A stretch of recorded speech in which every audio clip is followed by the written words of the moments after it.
David mustered the men who were with him and appointed over them commanders of thousands and commanders of hundreds.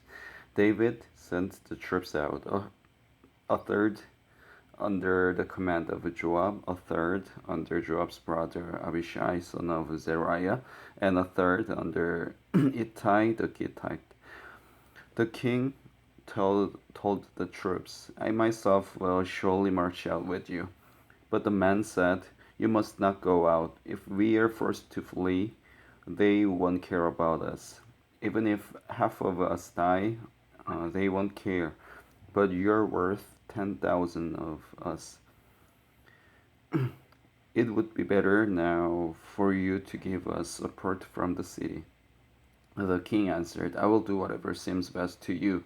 So the king stood beside the gate while all the men marched out in units of hundreds and of thousands. The king commanded Joab, Abishai, and Ittai, be gentle with the young man Absalom for my sake.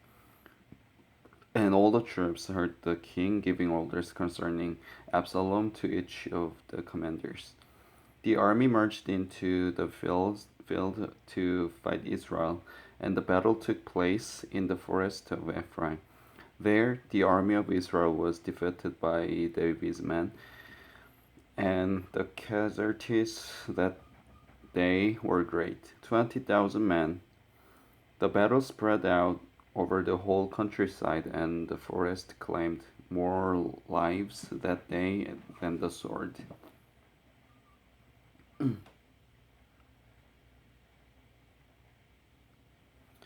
Now Absalom happened to meet David's man. He was riding his mule, and as the mule went under the thick branches of a large oak, Absalom's head got caught in the trees. He was left hanging in mid-air, while the mule he was riding kept on going. When one of the men saw this, he told Joab, I just saw Absalom hanging in an oak tree. Joab said to the man who had told him this, what, you saw him? Why didn't you strike him to the ground right there? Then I would have had to give you 10 shekels of silver and a warrior's belt. But the man replied, even if 1,000 shekels were weighed out into my hands, I would not lift my hand against the king's son. In our hearing, the king commanded you and Abishai and Ittai, protect young man Absalom for my sake. And if I had put my life in jeopardy, and nothing is hidden from the king, you would have kept your distance from me. Joab said, I'm not going to wait like this for you. So he took 3 javelins in his hand and plunged them into Absalom's heart while Absalom was still alive in the oak tree. And 10 of Joab's armor bearers surrounded Absalom, struck him, and killed him. Then Joab sounded the trumpet, and the troops stopped pursuing Israel, for Joab halted them. They took Absalom, threw him into a big pit in the forest, and piled up a large heap of rocks over him. Meanwhile, all the Israelites fled to their homes. During his lifetime, Absalom had taken a pillar and erected it in the king's valley as a monument to himself, for he thought, I have no son to carry on the memory of my name. He named the pillar after himself, and it is called Absalom's monument to this day.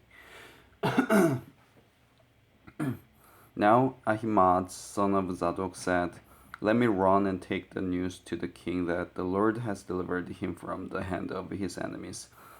You are not the one to take the news today. Joab told him, you may take the news another time, but you must not do so today, because the king's son is dead. Then Joab said to a Cushite, go, tell the king what you have seen. The Cushite bowed down before Joab and ran off. Ahimaaz, son of Zadok, again said to Joab, Come what may, please let me run behind the Cushite. But Joab replied, My son, why do you want to go? You don't have any news that will bring you a reward. He said, Come what may, I want to run. So Joab said, Run. Then Ahimaaz ran by way of the plain and outran the Cushite. While David was sitting between the inner and outer gates, the watchman went up to the roof of the gateway by the wall. As he looked out, he saw a man running alone. The watchman called out to the king and reported it. The king said, If he is alone, he must have good news. And the man came closer and closer. Then the watchman saw another man running, and he called down to the gatekeeper, Look, another man running alone. The king said, He must be bringing good news too. The watchman said, It seems to me that the first one runs like Ahimaaz, son of Zadok. He is a good man, the king said. He comes with the good news. Then Ahimaaz called out to the king, All is well. He bowed down before the king with his face to the ground and said, Praise be to the Lord your God. He has delivered up the men who lifted their hands against my lord the king. The king asked, Is the young man Absalom safe? Ahimaaz answered, I saw great confusion just as Joab was about to send the king's servant and me, your servant, but I don't know what it was. The king said, Stand aside and wait here.